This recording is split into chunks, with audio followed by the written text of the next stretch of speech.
అప్పగించి ఉన్నాం. ప్రతి వ్యతిరేక చీకటి శక్తుల ప్రభావాన్ని బంధిస్తున్నాం. ప్రతి ఒక్కరు కూడా వినగలిగే చెవులు ఇవ్వండి.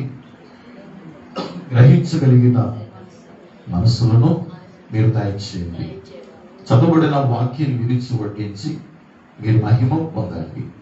యేసయ్య పరిశుద్ధ నామమున ప్రార్థన చేస్తున్నాను నా ప్రియ పరలోకపు తండ్రి.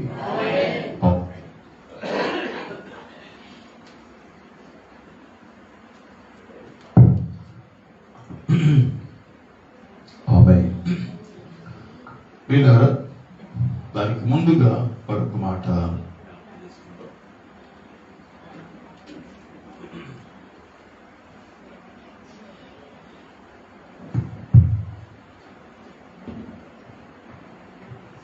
హల్లెలూయా, ప్రైజ్ ది లార్డ్. సౌండ్ పెట్టండి. హల్లెలూయా.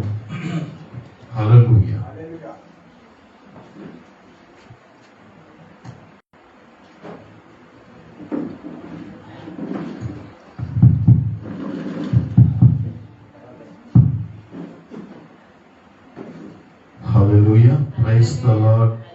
హల్లెలూయా. చాలా మంచిది. దానికి ముందుగా మరొక మాట జ్ఞాపకం చేస్తుందో మత్తయి సువార్తలో 24వ అధ్యాయం 17వ వచనాన్ని జ్ఞాపకం చేస్తుందా.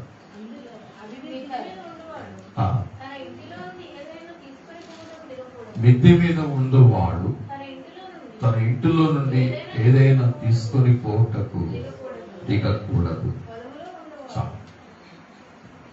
ప్రభు యొక్క రాకడ గురించి మత్తయి సువార్త 24వ అధ్యాయం అంతా కూడా రాయబడింది.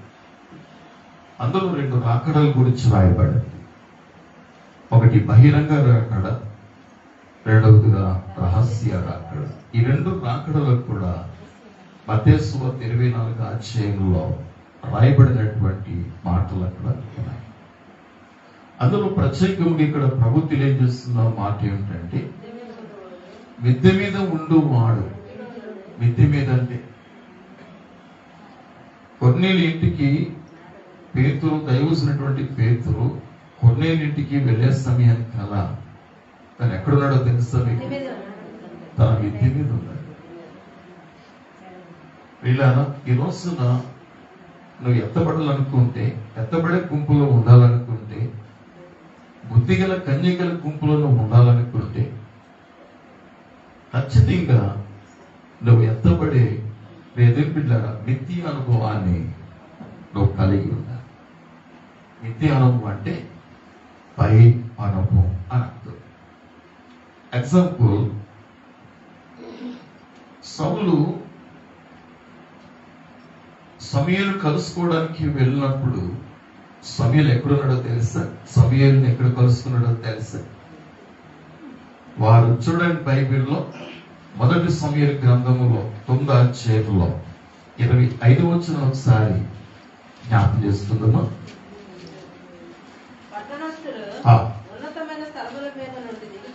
చదవాలి.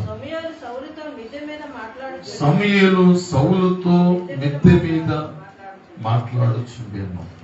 చూసారు, సమూయేలు ఎక్కడున్నాడు? మిద్దె మీద ఉన్నాడు. సమూయేలు సౌలు సమూయేలు కలుసుకుని వారు మాట్లాడుకున్న సందర్భాలు ఎక్కడంటే మిద్దె మీద. ప్రియులారా, సమూయేలు ప్రవక్త. హన్న ఆ బిడ్డని ఎంతో వేదనతో, ఆ బిడ్డ ఎంతో కన్నీరు కాచి ఆ బిడ్డను దేవుని దగ్గర నుంచి పొందుకున్న ఆ బిడ్డను వల్ల దేవునికి సమర్పించింది. ఆ బిడ్డ దేవుని సన్నిధిలో ఎదిగాడు.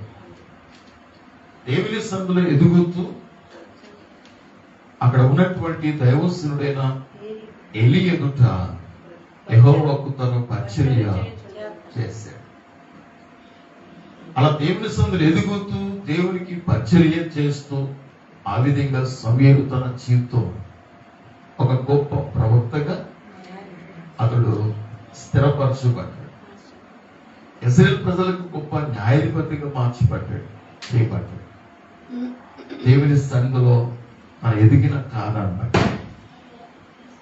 ప్రభువుకు ప్రియులారా, అయితే సమూయేలు ఆ మిథ్య అనుభవాన్ని మరణించే వరకు కూడా కాపాడుకోగలిగాడు. సమూయేలుతో పాటు సౌలు కూడా మిథ్య మీద కలుసుకున్న ఆ సౌలు ఆ మిథ్య అనుభవాన్ని కోల్పోయాడు, పోగొట్టుకున్నాడు. ఎప్పుడైతే ఆ మిథ్య అనుభవం పోగొట్టుకున్నాడో క్రమేణా సౌలు యొక్క కుటుంబ పరిస్థితి అంతా కూడా నీరసిల్లిపోయింది, దిగసారిపోయింది. దేవుని స్తోత్రం. ప్రభువు ప్రియ దేవుని బిడ్డలారా, అనేక యుద్ధాలు జరిగినాయి. సౌలు కుటుంబానికి, దావీదు కుటుంబానికి చాలా సంవత్సరాలు యుద్ధాలు జరిగినాయి. దావీదు అంతకంతకు ప్రబలడు, సౌలు కుటుంబం అంతకంతకు నేరసిల్లిపోయింది. ఎందుకు అంటే ఆ విద్య అనుభవాన్ని సౌలు పోగొట్టుకున్నాడు. ఎక్కడ పోగొట్టుకున్నాడు అని అంటే, ఒకటి దైవజనుడు ప్రవక్త సమయం చెప్పాడు, నేను వచ్చే వరకు కూడా నువ్వు 7 దినాలు అక్కడ వెయిట్ చేయన్నాడు, ఎదురు చూడన్నాడు నా కోసం, నేను వచ్చేటప్పుడు చెప్తాను ఏం చేయాలో అని అన్నాడు. కానీ సమయం వెనక మునిపే నా చేయవలసిందేంటో చేసేస్తాను. అంటే సమయంలో విధేయతను పోగొట్టుకున్నాడు. మనం ఎప్పుడు కూడా 2 వ్యక్తులకి విధేయం అవ్వాలి. ఒకరు దేవుడు అధికారి, 2 ఉపాధికారి. ఎవరు చెప్పండి? ఇంట్లో పిల్లలకు దేవుడు అధికారి, కానీ ఉపాధికారి ఎవరు అంటే ఒకవైపున తండ్రి, ఒకవైపున తల్లి. నువ్వు ఉపాధికారికి నువ్వు లోబడలేదంటే సృష్టికర్తైన దేవునికి కూడా ఖచ్చితంగా నువ్వు లోపడలేదు.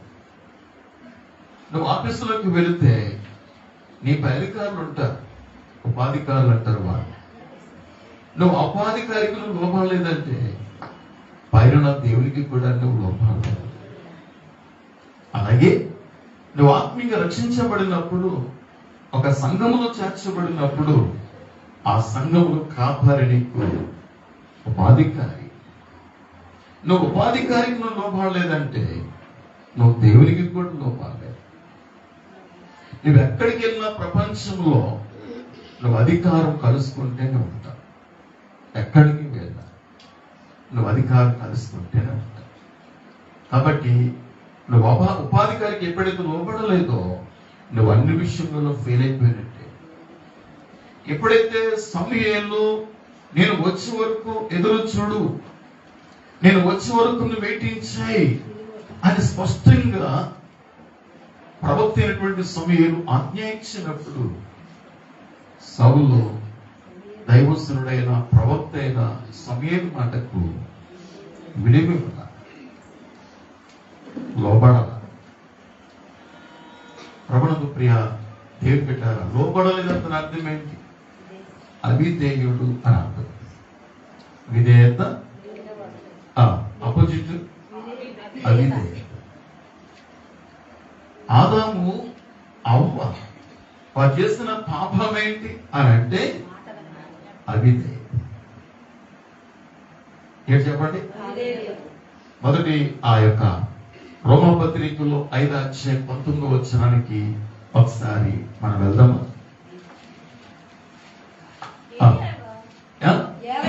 ఏలయనగా ఒక మనుష్యుని అవిధేయత వలన అనేకులు పాపులుగా ఎలాగు చేయబడిరో. ఒకరి అవిధేయత వలన అనేకులు ఎలాగా పాపులుగా చేయబడిరో.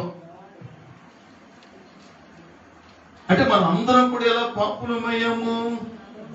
పాపము చేసినందున పాపులం కాదు. ఒక వ్యక్తి ఏ పాపం ఎరగక మునిపే దేవుని వాక్యం చెప్తుంది పాపి అని దేవుడు చెప్తున్నాడు.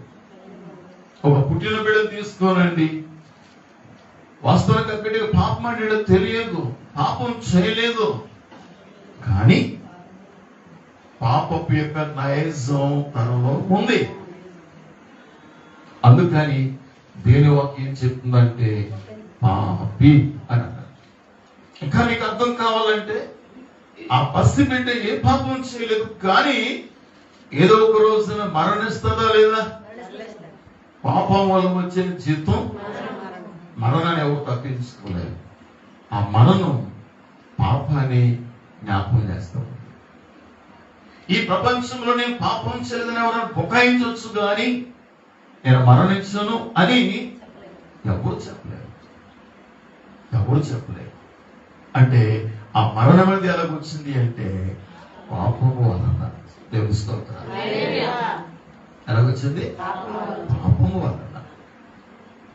అందుకని ప్రభువుతో ప్రియ దేవుని ఒకని అవిధేయతనగా అనగా మొట్టమొదట మనుష్యుడు ఆదాము, తోడుగా దేవుడిచ్చినటువంటి అవ్వ, ఆ ఇద్దరు మనుషుల ద్వారా ఈ లోకంలోనికి పాపం వచ్చింది. అంటే నేను పితరుడైన ఆదాము ద్వారాగా, నేను ఆదాము యొక్క అవిధేయత ద్వారా నేను పాపినయ్యాను. కానీ ఈ రోజున నేను క్రీస్తు విధేయత ద్వారా నేను నీతిమంతుడుగా మార్చబడ్డాను. చదవండి పూర్తిగా మాట. అలాగే ఒకరి విధేయత వలన అనేకులు నీతిమంతులుగా తీర్చబడుచున్నారు. దేవుని స్తోత్రం. నేను బైబిల్ చదువుకుంటున్నాను కాబట్టి నేను నీతిమంతుడు కానే కాదు. నేను ప్రార్థన చేసుకుంటున్నాను కాబట్టి నీతిమంతుడును కాదు. నేను చేస్తున్న ప్రార్థన ద్వారా నీతిమంతుడును కాలేను. నేను చదువుతున్న బైబిల్ బట్టి నీతిమంతుడును కాలేను. నేను కానుకలు ఇస్తున్న దాన్ని బట్టి, కానుకలను బట్టి నీతిమంతుడును కాలేను. వీటి వలన ఏది కూడా నన్ను నీతిమంతునిగా చేయదు. కానీ నేను ఏ విధంగా నీతిమంతుడిని అయ్యానంటే ఒకని విధేయత వలన, అనగా యేసుక్రీస్తు యొక్క విధేయత వలన నేను నీతిమంతునిగా చేయబడ్డాను. అంటే ఒకనొకప్పుడు నేను ఎక్కడున్నాను చెప్పండి? నేను ఎక్కడున్నాను? ఆదాములో ఉన్నాను. తెలుస్తోంది. ఆదాముతో నా చిత్తు ముడివేయబడింది. నేను ఆదాములో ఉన్నాను.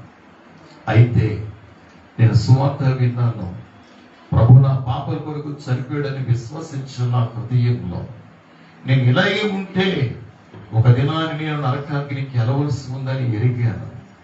అందుకని దైవజనుడితో నాకు బాప్తిసం కావాలని అడిగాను. ఆయన తీసుకువెళ్ళి నాకు బాప్తిసం ఇచ్చాడు. అంటే బాప్తిస్మము ద్వారా ఆదాములో ఉన్న నేను క్రీస్తులోనికి ట్రాన్స్ఫర్ అయ్యాను.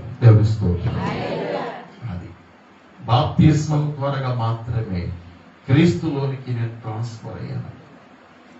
అంటే బాప్తిస్మం అనేది ఏంటి? బైబిల్ ఏం చెప్తుందంటే అది మరణాన్ని చూపిస్తాను. ఏం చూపిస్తుంది చెప్పండి? రోమపత్రిక 6వ అధ్యాయం 2-3 వచనాలు ఒకసారి జ్ఞాపకం చేస్తారు. అట్లా అనరాదు.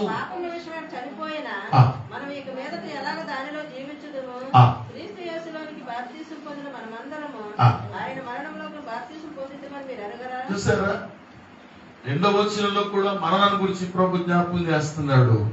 3వ వచనం కూడా మరణం గురించి మాట్లాడుతున్నాడు. 2 వచనాలు బాగా గమనించారు. అట్లన రాదు, పాపం విషయమే చనిపోయిన మనం ఇక మీదట కానులు ఎలాగూ జీవించదు. సార్, బాప్తిస్మం అనేది మరణం అయితే ఆ మరణం పాపానికి, లోకానికి, నా స్వయ జీవితానికి, అన్నిటికీ కూడా ఆ ఒకే ఒక మరణం బాప్తిస్మం అనే మరణం. తెలుస్తుంది. అంటే ఇంకొక మాట చెప్పాలి అంటే ఆదాము పాత సృష్టికి చెందినవాడు. మీరు బాగా అర్థం చేసుకోవాలి. ఏ సృష్టికి చెందినవాడు చెప్పండి? పాత సృష్టికి చెందినవాడు. అదే సమయంలో యేసుక్రీస్తు నూతన సృష్టికి చెందినవాడు. ఒక నూతన రాజ్యాన్ని స్థాపించడానికి, దేవుని రాజ్యాన్ని స్థాపించడానికి యేసుక్రీస్తు లోకానికి వచ్చాడు. ఆ యేసుక్రీస్తు స్థాపించిన రాజ్యానికి ఆదాము ఆ పాత సృష్టికి ప్రభునందు ప్రియ దేవుని బిడ్డలారా సంబంధం లేదు. పాత సృష్టికి చెందింది ఏది కూడా నూతన సృష్టిలోకి వెళ్ళలేదు. గణేష్ ఉన్నాడు, చాలా కాలం చేస్తున్నాడు, తన పాత సృష్టిలోనే ఉన్నాడు. తన బైబిల్ చదవని, కానుకలు ఇవ్వని, ప్రాంతం దగ్గరికి రాని, అలాగే తన జీవితం అంతా గడిపిన అవేవి కూడా తన నూతన సృష్టిలోనికి తీసుకుని రాలేవు. తన నూతన సృష్టిలోనికి రావాలి అంటే పూర్తిగా తన పాత సృష్టికి స్వస్తి చెప్పాలి, పాత సృష్టికి పూర్తిగా మరణించాలి. ప్రభునందు ప్రియ దేవుని బిడ్డలారా, అంటే తన బాప్తిస్మం అనేది లేకుండా నూతన సృష్టిలోనికి తను ఎంత మాత్రము రాలేదు. దేవుని స్తోత్రం. దేవుని బిడ్డ కాబట్టి నేను జ్ఞాపకం చేస్తున్నా. ఇంకొక మాట చెప్పను, రక్షణ అంటే ఆ పాత సృష్టి నుంచి బయటికి రావటం. దాన్ని ఏమంటారంటే రక్షణ అంటారు. ఇంకా మీకు అర్థం కావాలంటే పేతురు రాసిన మొదటి పత్రికకు రండి, 3వ అధ్యాయంలో 19 వచనాలకు ఒకసారి జ్ఞాపకం చదవా.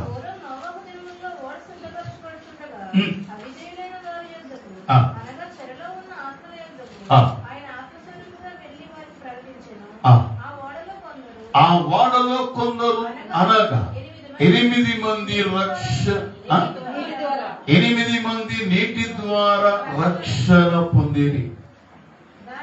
దానికి సాదృశ్యమైన బాప్తిస్మో ఇప్పుడు మిమ్మును రక్షించుచున్నది. దానికి సాదృశ్యమైన బాప్తిస్మో ఇప్పుడు మిమ్మును రక్షించుచున్నది. ప్రపంచంలో అందరూ ఉన్నట్లుగానే నా కుటుంబం కూడా ప్రపంచం అంతటితో కలిసి ఉంది. కానీ ఈ భూలోకంలో జరుగుతున్న పాపాన్ని దేవుడు సహించలేకపోయాడు. చదవండి, ఆదికాండం 6వ అధ్యాయం 11వ వచనం నుండి చదువుతాం ఒకసారి. భూలోకం దేవుని సన్నిధిని చెడిపోయి ఉండెను, భూలోకము బలాత్కారముతో నిండి ఉండెను. దేవుడు భూలోకమును చూచినప్పుడు అది చెడిపోయి ఉండెను, భూమి మీద బలాత్కారులు సమస్త శరీరులు తమ మార్గములను చెరిపివేసుకునేది. దేవుడు చదవాలి. సమస్త శరీర మూలముగా భూమి బలాత్కారంతో నిండి ఉన్నది కనుక నా సన్నిధిని వారి అంతము వచ్చి ఉన్నది. ఇదిగో వారిని భూమితో కూడా నాశనము చేయదు. ఇది పని చేయట్లేదు, గట్టిగా అరవాల్సి వస్తుంది. గమనించారా? అది నోవహు కాలంలో జరిగిన సంఘటన. నోవహు కాలానికి ఈ కాలానికి తీసుకోలేదు. దేవుడు ప్రభు ముందే చెప్పాడు, నోవహు కాలంలో జరిగినట్లుగానే మనుష్య కుమారుడైన క్రీస్తు వచ్చే సమయంలో అలాగే జరుగుతుంది అన్నాడు. అలాగే జరుగుతుంది. పాపం అంతా విస్తరించిపోయింది. మీరు చూస్తున్నారా? వెనిజులాలో భయంకర భూకంపం వచ్చింది, మన ఆఫ్ఘన్లో భూకంపం వచ్చింది, అది ఢిల్లీ వరకు కూడా వ్యాపించింది. తరచుగా భూకంపాల గురించి ఎక్కువగా వింటున్నాం. దేవుడు భూలోకంలో జరుగుతున్న పాపాన్ని నోవహు కాలంలో సహించలేకపోయాడు, ఈ రోజులో కూడా సహించలేకపోయాడు.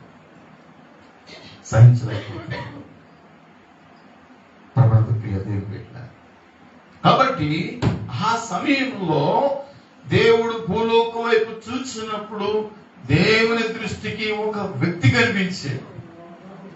7వ అధ్యాయంలో ఆదికాండం 1వ వచనం చదవండి. యెహోవా ఈ తరము వారిలో నీవే నా ఎదుట నీతిమంతుడుగా ఇండుట నేను చూచితిని. బైబిల్లో సాధారణంగా ఒక తరం 100 సంవత్సరాలు. దేవుడు అబ్రహాంతో మాట్లాడుతున్నప్పుడు నీది కాని నీ సంతతి నీది కాని దేశంలో పరదేశులుగా ఉంటారు, పరవాసులుగా ఉంటారు. 400 సంవత్సరాలు వారు మీద శ్రమ పెడతారు. 4వ తరములో వారు ఇక్కడికి వస్తారని దేవుడు అబ్రహాంతో స్పష్టంగా మాట్లాడాడు. 400 సంవత్సరాలు 4 తరాలు అంటే 100 సంవత్సరాలుగా దేవుడు కనిపెట్టి చూస్తూ ఉంటే ఒకే ఒక వ్యక్తి దేవునికి నీతిమంతుడుగా నిందారహితుడుగా కనిపించాడట. ఎవరు ఆ వ్యక్తి అంటే నోవహు. బహుశా ఈ నోవహు అలా నీతిమంతుడిగా నిందారహితుడిగా జీవించడం గల ఎవరు కారణమై ఉంటారు చెప్పగలరా? ఎవరు కారణమై ఉంటారు? చెప్పని ఎవరు కారణమై ఉంటారు? హానోకు. అప్పటికి హానోకు దేవునితో నడుచుచు దేవునితో ఉండటానికి దేవుడు తీసుకెళ్ళిపోయాడు. ఆ హానోకు యొక్క మార్గాలు, హానోకు యొక్క జీవితం నోవహు కాలానికి తన ముందు ఉంది. అందుకని హానోకుని నోవహు ఏం చేస్తాడంటే ఒక మాదిరి పెట్టుకుని తను కూడా దేవుని దృష్టిలో నీతిమంతుడుగా నిందారహితుడుగా జీవించటమే కాక దేవునితో కూడా నడిచిన వాడని 6వ అధ్యాయం 9వ వచనంలో నీతిమంతుడు తన తరములో నిందారహితుడనై ఉండేను, దేవునితో నడిచాడు. నోవహులో 3 ప్రత్యేకతలు ఉన్నాయి. 1 నీతిమంతుడు, 2 నిందారహితుడు, 3 దేవునితో కూడా నడుచున్నాడు. దేవునితో నడిచిన నీతిమంతుడిగా ఉన్న నిందారహితుడుగా ఉన్న నోవహుని లోకమంతా చెడిపోయి తమ మార్గాలు చెరిపివేసుకున్న ప్రజలందరినీ కూడా పూర్తిగా ఉగ్రతలో నాశనం చేయాలనుకున్నప్పుడు నిందారహితుడిగా జీవించిన నోవహుని నాశనం చేస్తాడు, నీతిగా జీవించిన నోవహుని నాశనం చేస్తాడు. అందుకని దేవుడు తను తప్పించుకోవడానికి రాబోయే విపత్తు నుండి, దేవుని ఉగ్రత నుండి తప్పించుకోవడానికి దేవుడు ఒక మార్గాన్ని ఏర్పాటు చేశాడు. ఏంటి అంటే ఒక ఓడను తయారు చేయమని. ఏ కర్రతో చేయాలో కూడా స్పష్టంగా దేవుడు చెప్పాడు. ఏ కొలతల ప్రకారంగా చేయాలో కూడా దేవుడు స్పష్టంగా కొలతలు ఇచ్చాడు. ఎదేం బిడ్డలారా, ఒక ఓడ తయారు చేస్తున్నాడు నోవహు. ఓడ కడితే ఎక్కడ కడతారు? సముద్రం ఒడ్డు కడతారు, కానీ ఊర్లు కడుతున్నాడు నోవహు. పోనీ ఓడ కడుతున్నాడు అంటే అసలు వర్షమే లేదు ఆ కాలంలో, వర్షం ఏంటో తెలియదు, కానీ నోవహు ఓడ కడుతున్నాడు. నిర్వహించింది ఎన్ని అవమానాలు భరించి ఉంటాడో, ఎన్ని నిందలు భరించి ఉంటాడో. ఏంటి ఆ వాడ అంటే? రక్షణ వాడ. చెప్పండి.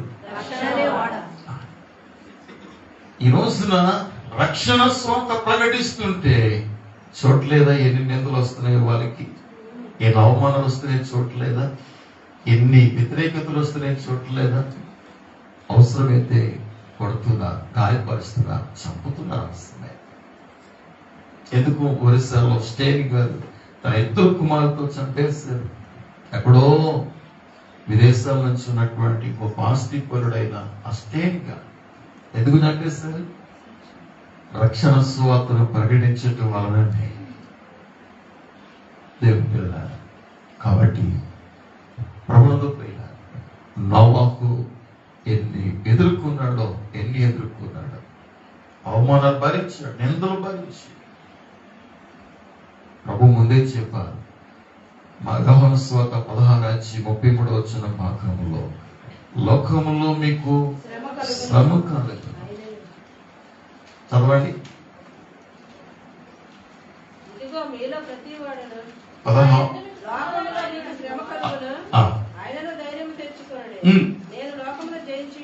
మళ్ళీ చదవండి ఆ మాటని. లోకములో మీకు శ్రమ కలుగును. ఏముందంట లోకములో? లోకములో శ్రమ ఉంది. ఆ శ్రమ నువ్వు క్రీస్తు నమ్ముకుంటే వస్తుంది. ఆ శ్రమ నువ్వు క్రీస్తు నమ్ముకోకపోతే, క్రీస్తు ఎందుకు రాకపోతే నీకు శ్రమే ఉండదు లోకంలో. కానీ ముగింపులో మాత్రం యుగ యుగాలు కూడా నువ్వు పొందవలసిన శిక్ష ఉంది. ఆ శిక్షను తప్పించుకోవాలంటే, లోకంలో మీకు శ్రమ కలుగునంటే, ఆ శిక్షతో పోల్చుకుంటే ఈ శిక్ష, ఈ శ్రమే కాదు. దేవుని స్తోత్రం. ఈ శ్రమే కాదు. ప్రభువు ప్రియ దేవుళ్ళ, లోకంలో మీకు శ్రమ కలుగును, అయినను మీరు ధైర్యం తెచ్చుకోనండి, నేను లోకాన్ని జయించాను. కాబట్టి మనం పడే శ్రమలకు ముందే లోకంలోకి ప్రభు వచ్చి ఆయన శ్రమ పడ్డారు, ఆయన జయించారు. ఇప్పుడు శ్రమ పడే వారికి ఆయన ఏం చేస్తున్నాడంటే జయం ఇవ్వడానికి సిద్ధంగా ఉన్నాడు, ఆదరణ ఇవ్వడానికి సిద్ధంగా ఉన్నాడు. ఆ శ్రమలలో మనల్ని బలపరచడానికి ఆయన సిద్ధంగా ఉన్నాడు. అందుకని మనం శ్రమల వైపు మనం చూడవలసిన అవసరం, శ్రమలను దృష్టించవలసిన అవసరం. ఎందుకంటే ప్రభు అద్భుతమైన వాగ్దానం చేశాడు. 1 కొరింథీ 10:13 భాగంలో, శోధనలతో పాటు శ్రమలతో పాటు తప్పించుకునే మార్గాన్ని నేను మీకు కలగజేస్తాను అన్నాడు. చూస్తాను ఎంత అద్భుతమైన వాగ్దానం మీకు చూసారు. శ్రమలు రావని చెప్పలా, శోధనలు రావని చెప్పలా. చదవరు సార్, సాధారణముగా మనుషులకు కలిగే శోధన తప్ప మరి ఏది మీకు సంభవింప దేవుడు నమ్మదగిన వాడు, మీరు సహింపగలిగినంత కంటే ఎక్కువగా ఆయన మిమ్మల్ని శోధింపబడనియ్యాడు. అంతేకాదు సహింపగలుగుతాడు. ఆయన శోధనతో కూడా తప్పించుకునే మార్గమును కలగచేయుడు. ప్రభువు ప్రియ దేవులారా, తప్పించుకునే మార్గాన్ని ఆయనే కలగజేస్తున్నారు. ఇంట్లో యథేచ్ఛగా ఎలాగ తిరుగుతుంది, నువ్వు కనపట్టుకున్నావు. అది ఎంత పెద్ద కర్ర, నన్ను కుట్టేస్తారేమో, చంపేస్తారేమో, అది ఆలోచించదు. అది ఏం చేస్తుందో తెలుసా? తప్పించుకోవడానికి అది మార్గం చూసుకుంటాడు. దేవుని స్తోత్రం. ఇలా తప్పించుకోవడానికి మార్గం చూసుకుంటాడు. యేసేపు జైల్లో వేయబడ్డాడు, 2 సంవత్సరాలు జైల్లో ఉన్నాడు. తన జైలు వేయబడిన వెంటనే తన ఉన్న గదిలో రాజుకు దగ్గరగా ఉన్న 2 వ్యక్తులు ఉన్నారు. ఆనదాయకుడు, భక్ష్యకారుడు. ఒక వ్యక్తి ఏమో రాజు గారికి ఫుడ్ ఏర్పాటు చేస్తాడు, ఇంకొక వ్యక్తి ఏమో రాజు గారికి ద్రాక్షరసాన్ని ఏర్పాటు చేస్తాడు. మొదటిగా ద్రాక్షరసం వారికి ఇవ్వాలి అంటే వారు ముందు రుచి చూడాలి. అందులో ఒక విషయం కలిపాడేమో, వీళ్ళిద్దరు పని అది. వీళ్ళిద్దరు కూడా రాజు గారు తప్పు చేశారు. వాళ్ళిద్దరిని కూడా రాజుగారు జైల్లో వేశారు. ఏ జైల్లో, ఏ గదిలో వేశారో యేసేపును కూడా ఆ జైల్లోనే వేశారు. ఆశ్చర్యం ఏంటంటే జైల్లో కూడా జైలు అధికారి యేసేపుకి కొన్ని బాధ్యతలు ఇచ్చాడు. ఆ ఇద్దరు వ్యక్తులు కూడా 2 కర్రలు కన్నా వారి ముఖాలు వికారంగా ఉన్నాయి, చూడడానికి చాలా విచారంగా కనిపిస్తున్నారు. ఏంటి నెట్టినని మీరు విచారంగా ఉన్నారేంటంటే, మా ఇద్దరికి కర్రలు, ఏంట కర్రలు చెప్పండి అని చెప్పి అన్నప్పుడు వారిద్దరు కర్రలు చెప్పారు. వారు చెప్పిన కర్రల ప్రకారంగా యేసేపు దేవుని ఆత్మ ద్వారా వాటి భావాలు చెప్పాడు.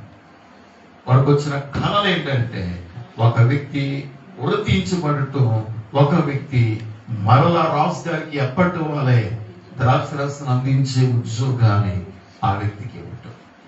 అప్పుడు అంటాడు యేసేపు అంటాడు, అరే బాబు, మరలా నీవు రాజు దగ్గరికి వెళ్ళి ఉద్యోగం చేస్తున్నప్పుడు నన్ను జ్ఞాపకం చేసుకోవా? నీవు ఇక్కడ సహా నేనేమి చేయలేదు, ఏ నేరము చేయలేదు, నన్ను జ్ఞాపకం చేసుకో అంటాడు. కానీ ఆ వ్యక్తి వెళ్ళి మర్చిపోయాడు. ఏం చేశాడట?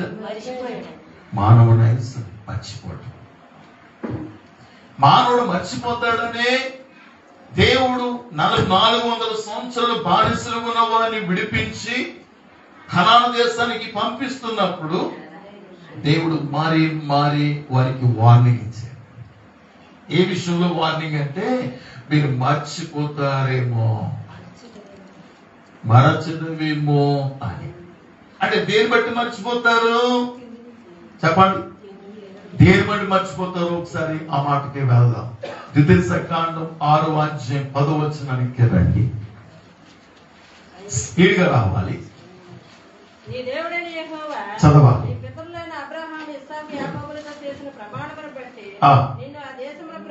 ప్రవేశపెట్టి కట్టని గొప్పవగు మంచి పురములు నీవు నింపని, మంచి ద్రవ్యముల చేత నింపబడిన ఇండ్లు, త్రవ్వబడిన బావులు, నాటని ద్రాక్ష తోటలు, ఒలివ తోటలు నీకు ఇచ్చిన తర్వాత నువ్వు తిని తృప్తి పొంది దాసుల గృహమైన ఐగుప్తు దేశంలో నుండి నిన్ను రప్పించిన నీ దేవుడని యెహోవాను నీవు మరచెదవేమో.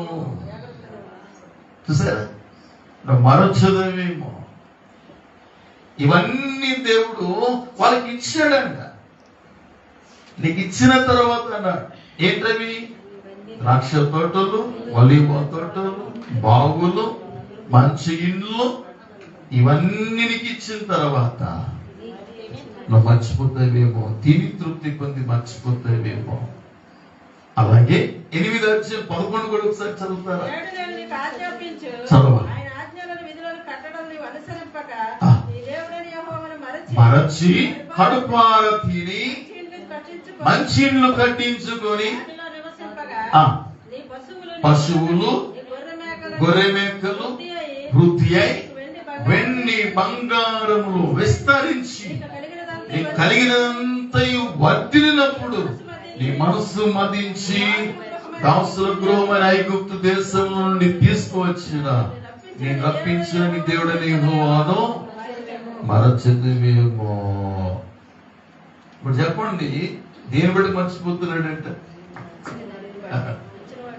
దేవుడు తనకు కలిగిన కలిమి విస్తరిస్తున్నట్టు వాళ్ళది మనుషుడట అంతకంతకు ఆత్మీయంగా దిగజారిపోతాడట. ఈ కలిమి ఎవరండి? సూర్యుని చూడకుండా ఒక్క కాయిన్ చాలు, ఒక కాయిన్ అడ్డు పెట్టండి. సూర్యుని చూడకుండా డబ్బు నీకు పిల్లలు చీకట్లోకి పోయి నెట్టేస్తుంది, నీకు వెలుగు కనపడకుండా చేసేస్తుంది, నేను వెలుగు చూడకుండా చేసేస్తుంది. ప్రభువుకు ప్రియ పెట్టారు. అందుకే వీటన్నిటిని బట్టి నీ మనసు మదించి క్రొవ్వి దాసుల గృహ ఐగుప్తు దేశము నుండి నిన్ను రప్పించిన ఏ దేవుడైతే నేను రప్పించాడో, ఏ దేవుడైతే ఐశ్వర్యం ఇచ్చాడో, ఏ దేవుడైతే ఈ యొక్క ఉన్నత స్థాయిలోకి దేవుడు తీసుకెళ్లాడో, ఏ దేవుడైతే ఈ బిజినెస్ విస్తరింపజేస్తాడో ఆ దేవుడైన యెహోవాను నీవు మరచెదవేమో. వీళ్ళారా, బైబిల్లో అనేక సందర్భాలలో దేవుడు తెలియజేశాడు. మర్చిపోయలేదంటారా? మర్చిపోయారు. వాళ్ళంతా మర్చిపోయారంటే ఒక రోజున సమూయేలుతో ఇశ్రాయేలు ప్రజలు వచ్చి ఏమంటారంటే, ఒకసారి ఆ భాగాన్ని మనం జ్ఞాపకం చేసుకుందామా? 1 సమూయేలు 8వ అధ్యాయం 5వ వచనం చదువుతారా? చదవాలి.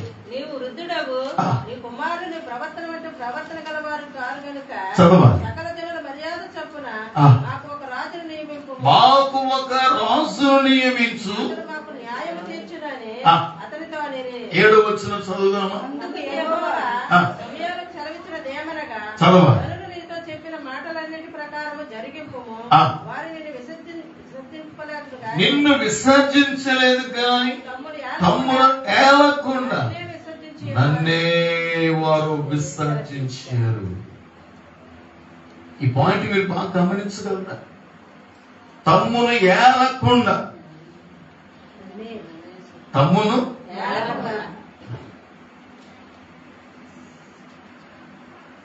ఈ రోజున మధ్యాహ్నం నిశ్చితార్థం జరగబోతూ ఉంది దివ్యకు.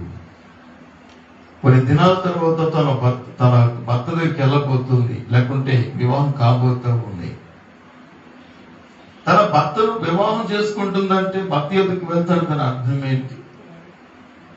ఆ వ్యక్తికి లోబడుతుంది. లోబడుతుందని తన అర్థం ఏంటి? ఆ వ్యక్తి తన ఏలుబడి చేస్తున్నాడు. ఇక అర్థమైందా? ఏలుబడి చేస్తాడనే మాట బైబిల్లో ఆది కాండంలో మనం చూస్తాం.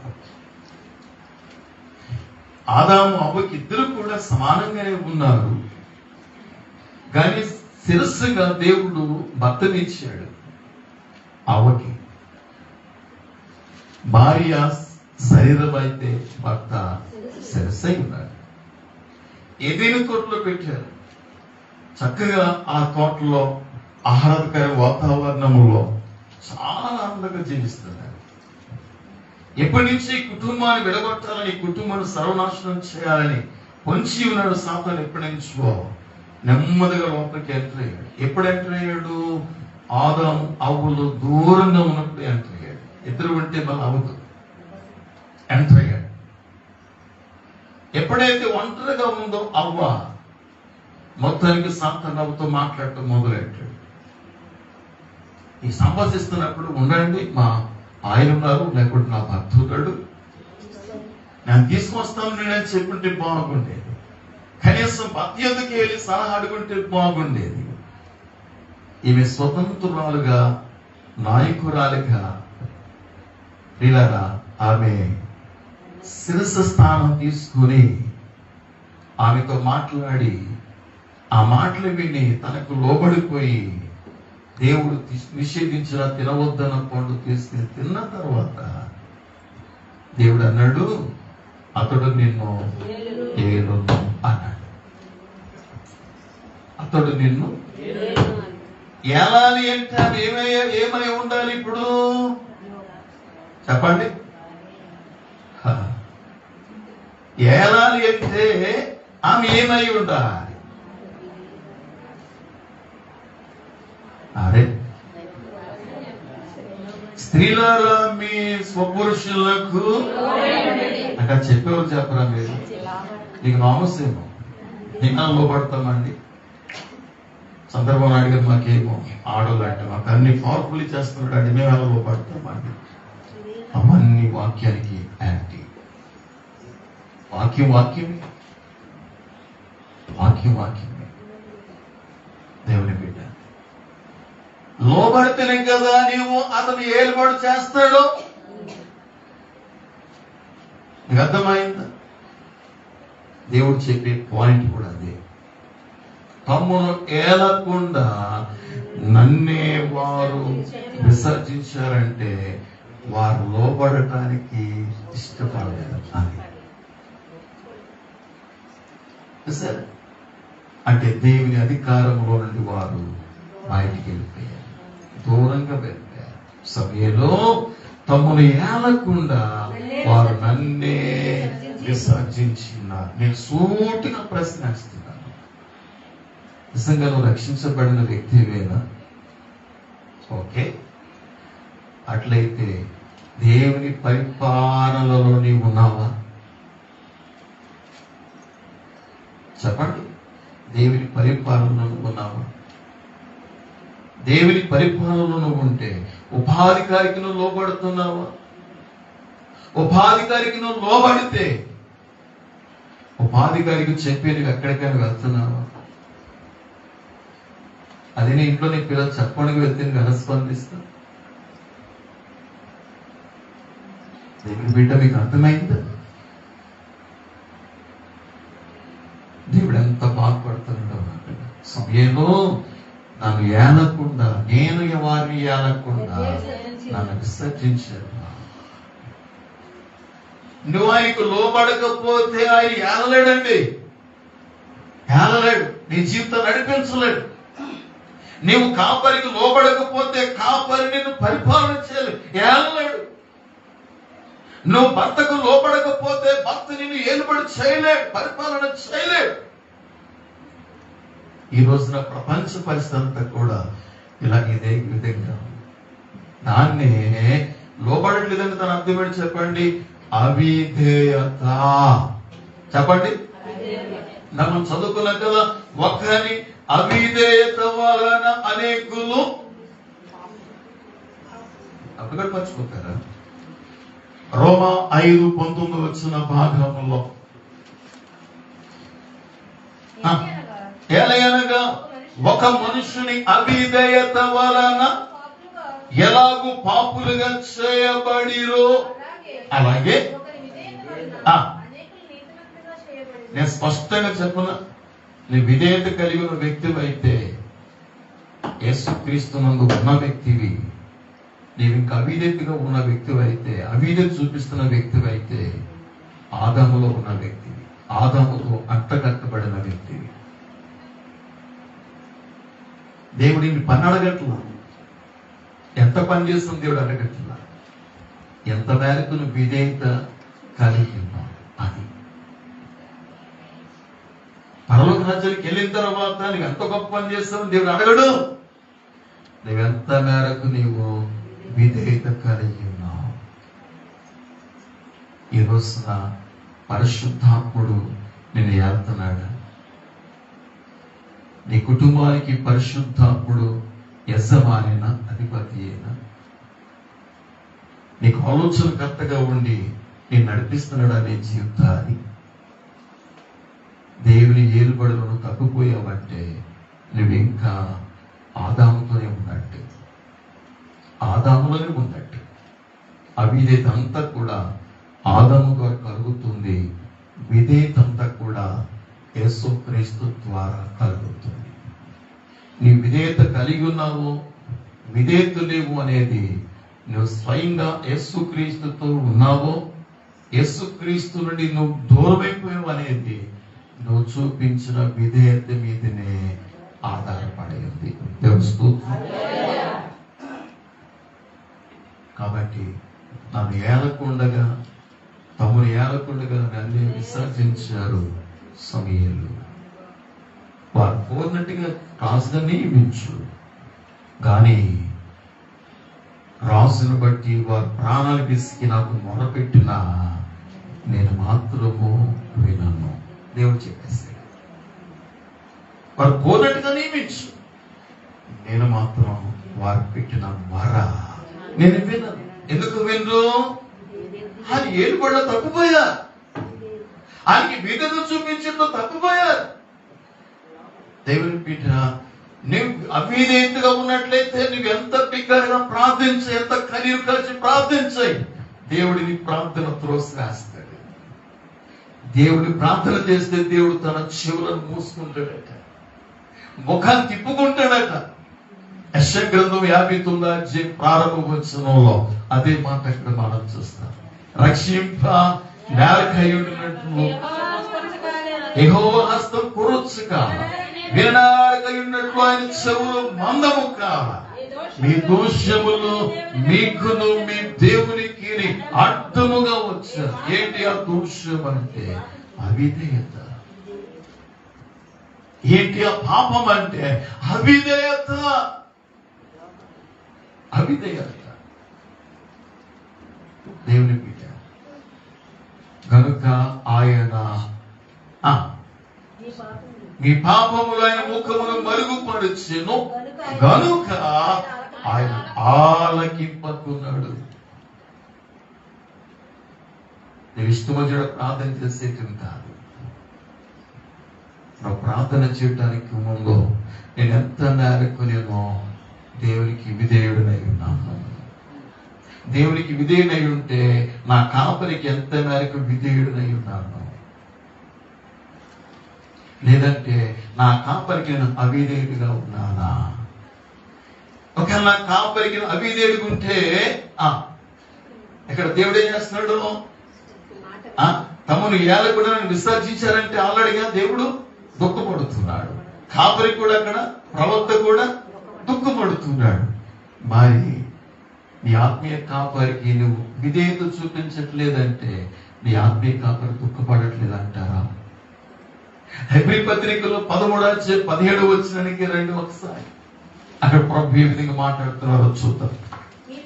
మీ పైన నాయకులుగా ఉన్నవారు లెక్క ఒప్పజెప్పవలసిన వారి వల్ల మీ ఆత్మలు కాయిస్తున్నారు. వారు దుఃఖముతో పని చేస్తే మీకు నిష్ప్రయోజనం. ఎప్పుడు కాపరి దుఃఖపడతాడు చెప్పండి? ఎప్పుడు కాపరి దుఃఖపడతాడు? తల్లిదండ్రులు ఎప్పుడు దుఃఖపడతారు? పిల్లలను బట్టి అవిధేయతగా ఉన్నప్పుడు, లోబడినప్పుడు, విధేయత చూపించున్నప్పుడు. అలాగే ఆత్మీయ కాపరి కూడా నువ్వు విధేయత చూపించకపోతే కాపరి దుఃఖపడతాడు. కాపరి దుఃఖపడితే ఎందులో కూడా నీకు సక్సెస్ అవ్వదు, ఎందులో కూడా నీకు విజయం రాదు. అర్థమైందా? కీ ఎక్కడుందో చూసారా? నీ ఉద్యోగంలో కాదు, నీ వ్యాపారంలో కాదు, నువ్వు చేస్తున్న పనులు కాదు, కష్టపడుతున్నావండి వాళ్ళ జీవితం లేదండి. కీ ఎక్కడ ఉంది? నువ్వేం కాపని దుఃఖపరుస్తుందో నీకు సంతోషం ఎట్లాగా వస్తుంది? నీవే విధంగా ఆనందంగా ఉండగలవు? తల్లిదండ్రులు బాధపడుతున్నావు, నీవే విధంగా సంతోషంగా ఉండగలవు? ప్రియాసంగమా, అందుకే స్పష్టంగా ఇక్కడ వాక్యంలో ప్రభు జ్ఞాపకం చేస్తాడు. మీ పైనే నాయకులుగా ఉన్నావా? మీ పైనే నాయకులుగా ఉన్నావా? మనపై నాయకులు కూడా ఎంపీలు, ఎమ్మెల్యేలు, ముఖ్యమంత్రి గారు, ప్రధానమంత్రి గారు, వీరందరూ కూడా మనపై నాయకులై ఉన్నారు.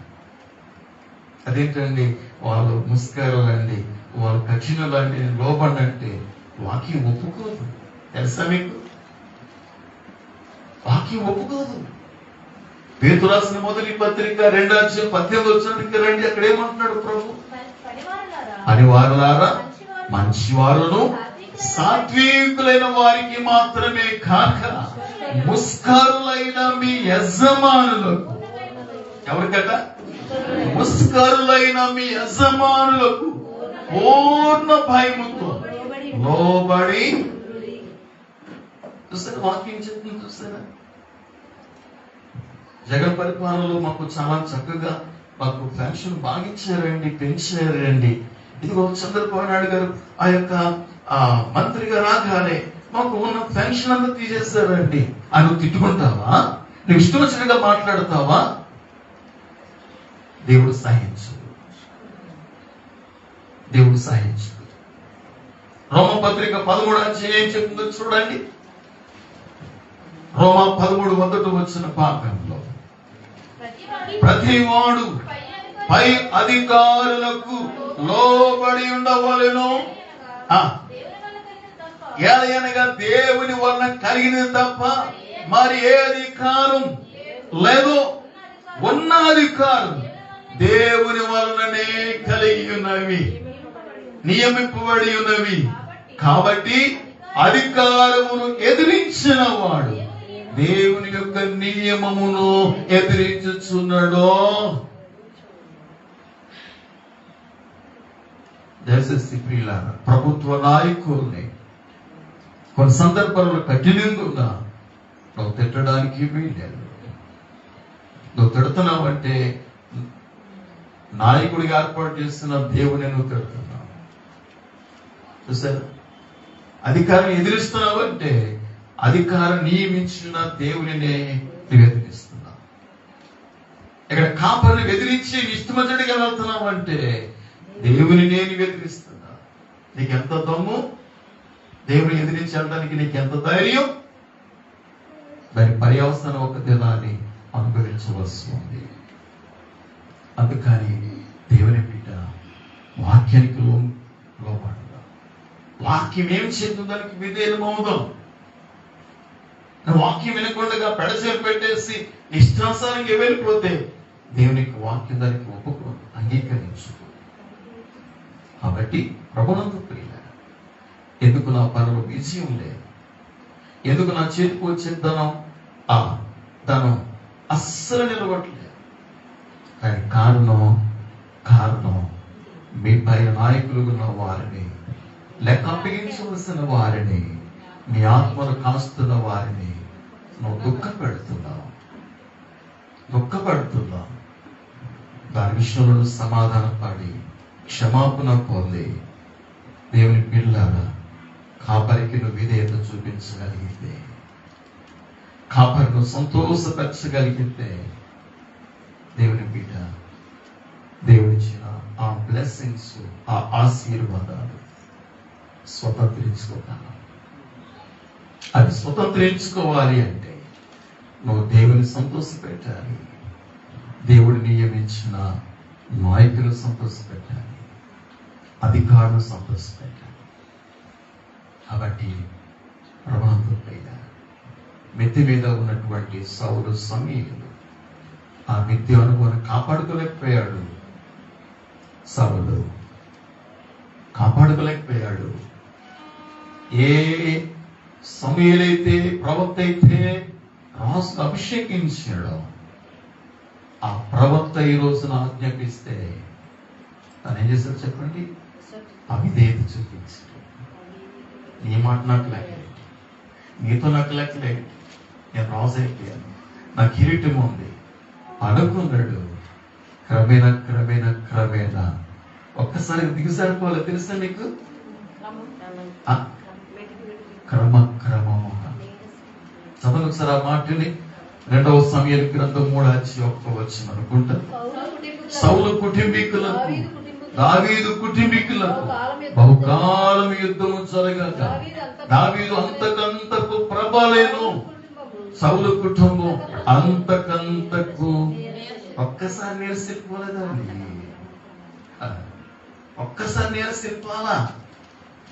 ఆశీర్వాదం ఎలాగైతే క్రమముగా, ఒకసారి అలా గురించి ఈ మాట ఒకసారి జ్ఞాపకం చేయండి, ముగిస్తున్నాను. ఆదికాండం 26వ అధ్యాయం 12వ వచనం చదవండి. చదవా చదవా.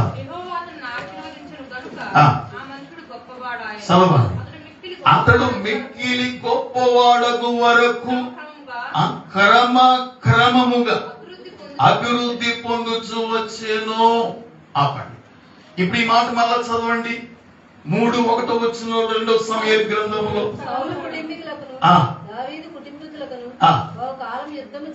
చదవాలి. సౌలు కుటుంబం అంతకంతకు ఇస్సాకు అంతకంతకు అభివృద్ధి పొందుచు వచ్చేను. క్రమముగా అంటే స్టెప్ బై స్టెప్. అర్థమైంది? అలాగే సౌలు కుటుంబం కూడా స్టెప్ బై స్టెప్ నిరసిల్లిపోయింది, ఎగసారిపోయింది. సోదరుడా, ఈ రోజున ఒకవేళ దేవుని అధికారములను తప్పిపోయేవేమో, కాపరి యొక్క అధికారములు తప్పిపోయేవేమో, నాయకత్వం యొక్క అధికారములు తప్పిపోయేవేమో, తల్లిదండ్రుల యొక్క అధికారములను తప్పిపోయేవేమో. అందుకే జీవితంలో నెమ్మది లేకపోవడానికి, ఆశీర్వాదం లేకపోవడానికి, సమాధానం లేకపోవడానికి అదే కారణమేమో. దయచేసి సమాధాన పడతావా? సౌలు సమాధాన పడలేదు. మీకు తెలుసా? రాజీ పడలా, ఎక్కడ రాజీ పడలా. అందుకే జీవిత కాలం అంతా కూడా రాజుగా అభిషేకించిన సమూయేలు ఏడుస్తూనే ఉన్నాడు. మీకు తెలుసా? 15 ఒక్కసారి మొదలు సమూయేలు లాస్ట్ వచ్చిన ఒకసారి చదువుతారు.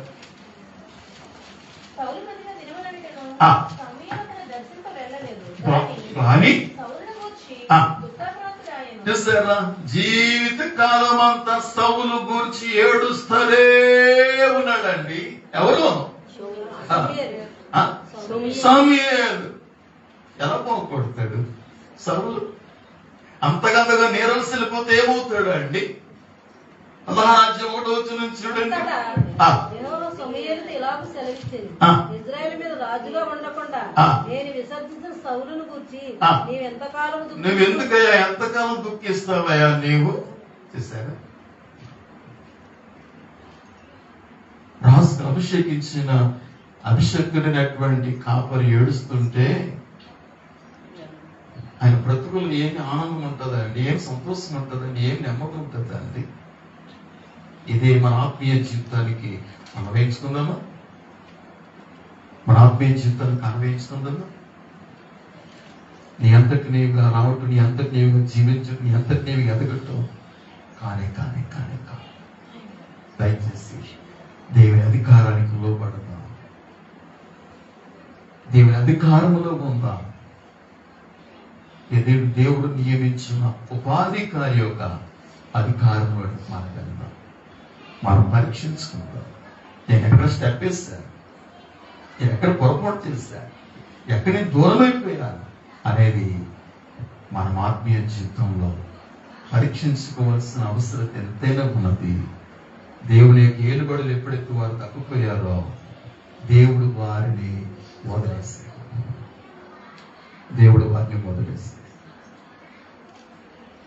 ప్రతి పెట్టారు. చివరికి వారు చెరకు వెళ్ళిపోయే పరిస్థితి ఏర్పడింది. చెరకు వెళ్ళిపోయారు. దేవుడు ఎప్పుడైతే వదిలేశాడో, రాజులు కావాలని ఎప్పుడైతే కోరుకున్నారో, రాజులు వచ్చి ఏం చేశారో చెప్పనా? తప్పు మార్గంలో వారు నడిపించడం మొదలెట్టారు. రాజులు తప్పు మార్గం నడిపించి చివరికి వారు చెరకి వెళ్ళిపోయే స్థాయికి ఆ రాజులు తీసుకువెళ్ళారు. జ్ఞాపం చేస్తున్నాను, ఈ మధ్య ఇవే కాలంలో దేవుని ఏలుబడిలో కనుక నువ్వు తప్పిపోతే దేవుడు నీ హృదయాన్ని కఠినపరుస్తాడు, నేను చీకట్లో ఉంచుతాడు, వెలుగును మూసేస్తాడు. దేవుడు నేను విడిచిపెట్టేస్తాడు. ఆ స్థితి మనం జరగకుండా ఉండాలి అంటే వాక్యానికి కట్టుబడి చెప్తాం, వాక్యానికి లోపడతాం, వాక్యానికి విధేయం అవుతాం. అటు కృపా పరిశుద్ధాత్ముడు మనకి ఇవ్వాలని నేను కోరుతూ ఈ నా మాటలు ముగిస్తున్నాను. ఒకసారి తలలు ఉంచుకుందాం, మన ఆత్మీయ జీవితాన్ని చెక్ చేసుకుందాం. నేను ఎక్కడ ఉన్నాను? నేను ఇంకా లోపడలేదా? నా ఉపాధికారికి నేను లోబడలేదా? నా తల్లిదండ్రులకు నేను లోబడలేదా? ఎక్కడన్నా పొరపాటు ఉంది? ప్రభు దగ్గర మనం ఒక్కసారి పరీక్షించుకుందాం మన ఆత్మీయ జీవితాన్ని. అలా పరీక్షించుకుంటూ మన పొరపాటు ఒప్పుకుందాం, క్షమాపణ అడుగుదాం. ప్రభుని క్షమాపణ అడుగుతాం. మరలా తిరిగి ప్రభువా, క్రీస్తులో నేనున్నట్లయితే క్రీస్తు విధేయత చూపించినట్లుగా నేను విధేయత చూపిస్తాను. ఆయన నువ్వు ఆదాములో ఉంటే అవిధేయత కలిగి ఉంటావు, నీవు అవిధేయత చూపిస్తావు. నువ్వు క్రీస్తులో ఉంటే క్రీస్తు విధేయత చూపించినట్లుగా నీవు కూడా విధేయతనే చూపిస్తావు. కాబట్టి ఒక్కసారి యోచన చేసుకుందాం. మిద్దె మీద ఉన్నటువంటి సౌలు మిథ్యానుభవాన్ని కాపాడుకోలేకపోయాడు. మిద్దె మీద ఉన్నవాడు కిందకి దిగకూడదు. ఒక ఏ విషయంలో దిగిపోయావు మనం ఒక్కసారి పరిశీలన చేసుకుందాం. మన మధ్య ఉన్న మోహన్ రావు గారు ప్రార్థన చేస్తారు. వాక్య నిమిత్తం అందరూ ప్రార్థనలోకి పెంచుతామా?